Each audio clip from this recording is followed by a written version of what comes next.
Alright, how's it going? Today we're going to be reviewing my 2004 WRX. It is super cold out, so I'm going to try to get this over with quick.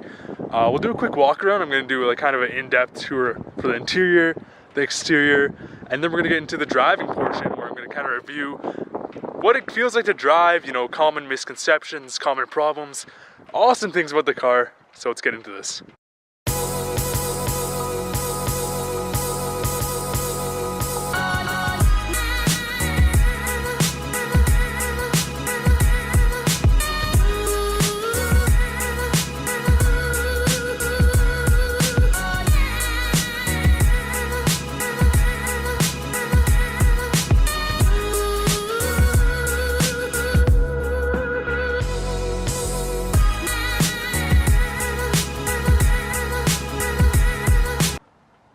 Alright, so let's start off with the interior of the car. So you come in and you are greeted by a Momo steering wheel, which I do love. You got the shift knob, which is also Momo. This isn't stock, but it is a Momo shift knob, if that does focus.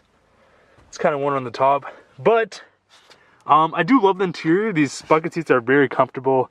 They're a great combination of sport and comfort, in my opinion. Probably one of the best at this year, like this generation. When you're sitting in the car, you are greeted by the 3 circles.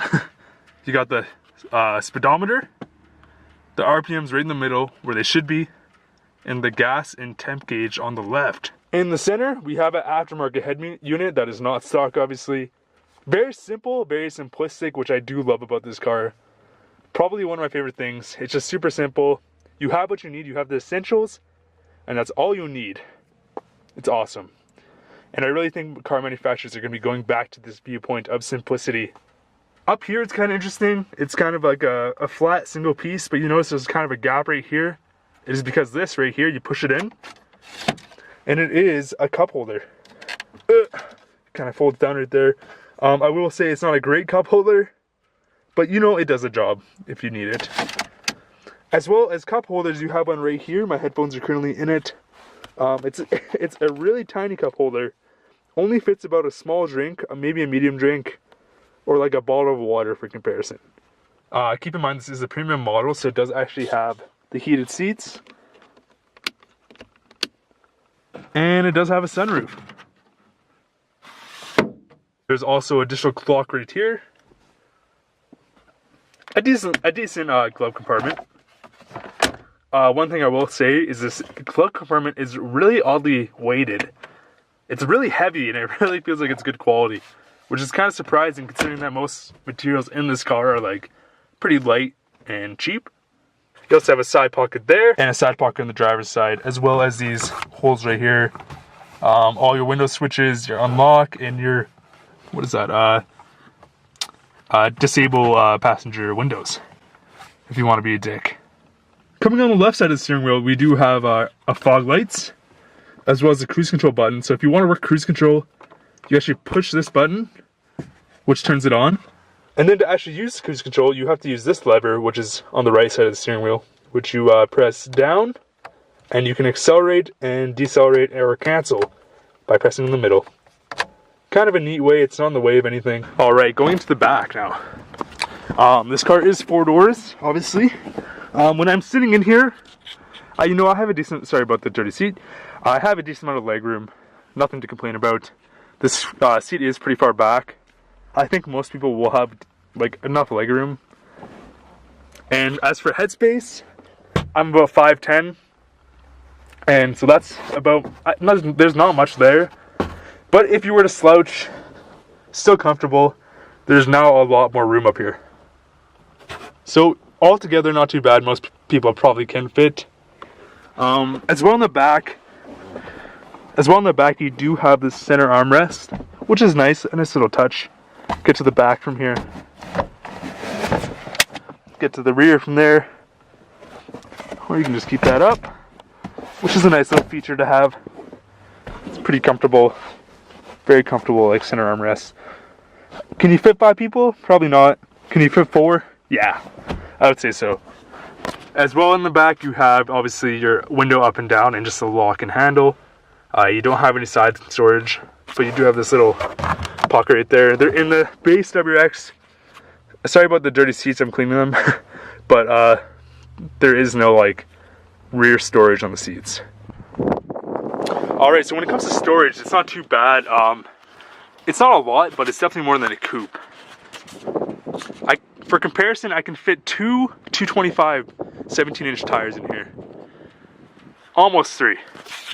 As well in the back, you also do have a little like kind of fix-a-flat kit in here with all your basic tools. And under here, you do have a spare tire. And as for under the hood, you have a 2-liter turbo EJ205. My car does have the JDM version. I did a JDM swap if you weren't aware. And there it is. I actually painted the intake manifold red, so that isn't like that on the regular version of the WRX. See how this turning radius is. Pretty good. So the WRX does have a pretty good turning radius. Alright, so we're setting off my 2004 WRX. The first thing I want to mention, it feels so good. The first thing I want to mention is the clutch feel. I've heard a lot of people say that the WRX clutch is very heavy. A lot of reviewers, a lot of other YouTubers see. And in my opinion, I have an Exedi OEM replacement right now. It's almost brand new. It's not heavy at all. I don't know if it's because it's Exedi. It should be OEM replacement, but it's not heavy, but it's not light. It's perfectly in between. And in my opinion, it's like a perfect clutch. One thing I also wanted to mention is the gearing ratio of the WRX. It's not horrible, but the word I would say to describe the gearing ratio of a WRX is just awkward. It feels very awkward, like every single one is kind of missing something. Obviously to fix that, you need the 6-speed. Of course, you need the 6-speed, the STI. Not everybody can afford that, so unfortunately I'm stuck with the 5-speed, but that would fix all the problems. It's almost like I'm always caught in between a gear. Like I'm not always in the right gear, basically. And one thing I will say about the WRX, it despises being in the wrong gear. You will feel a lot of engine load and just a lot of stuff you don't want to feel. So I don't recommend ever really hyper like miling this car, because it really hates being in the wrong gear, and it is damaging to your car if you're always under load. So yeah, so an extra gear would fix that. And also on the highway is where you really notice it, because on the highway, if you had an extra gear, it would feel a lot better, and it'd probably save some gas. All right, we're on a straight here, so I'll do a little pull. I really hope my camera doesn't go flying. Do a little pull. Oh my god. Honestly, just scared the shit out of me. The Subaru all-wheel drive system with the turbo, it pulls so nicely. Oh my gosh.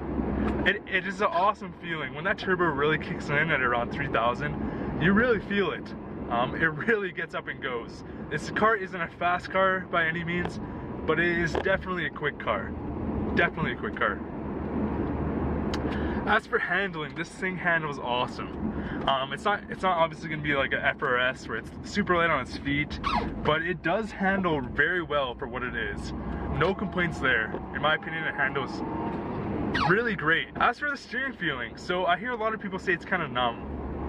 I would agree with that. The steering feeling is a bit numb, but honestly it's not too bad. It does have a pretty heavy steering rack. It does feel good. So I mean, it may be a little numb, but it still does feel good. So obviously it's winter here in Canada, and this probably is the best possible car you could have, and where I live at least.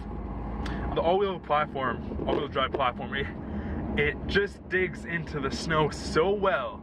My girlfriend does have a 2008 Jeep Compass 4-wheel drive, and this thing easily handles it with ease. With ease, this thing handles it. Sorry, I'm going to kind of go on some snowy roads here. I'm going to get off here in a second.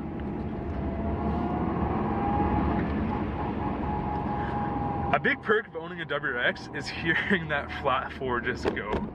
The flat 4 engine, in my opinion, is definitely the best 4-cylinder engine noise in the world. I don't know if there's any better. If there is, maybe tell me, but I don't think there is, to be honest. It's just a great sound. It makes an awesome sound, and I know it has a lot to do with the unequal length headers, but that's what makes it so unique. It's super unique flat four. It's not your average racer noise, you know, if you know what I mean. In terms of practicality, this car is probably at its best. I don't know many other cars at this price point that are fun to drive that have the practicality of this car. 4 doors, all-wheel drive, you know, everything you would want. Pretty good on gas. So one thing I will say is my friends, I have a couple friends who own Blobites. They do have like stage 1, stage 2s, and they get terrible gas mileage. So going into this car, I expected just to get the worst gas mileage. But in actuality, it's not too bad. It's not bad at all. Like, I was very surprised. So it could be, my car is completely stock obviously, so that's could be the reason. But you know, I get around 500, 550 kilometers per tank on the highway, and around like 400 kilometers a tank in the city. So I mean, it's not too bad. Obviously you got to put premium in there, but you know, it's not too bad. I was expecting way worse, and it turned out not to be too bad.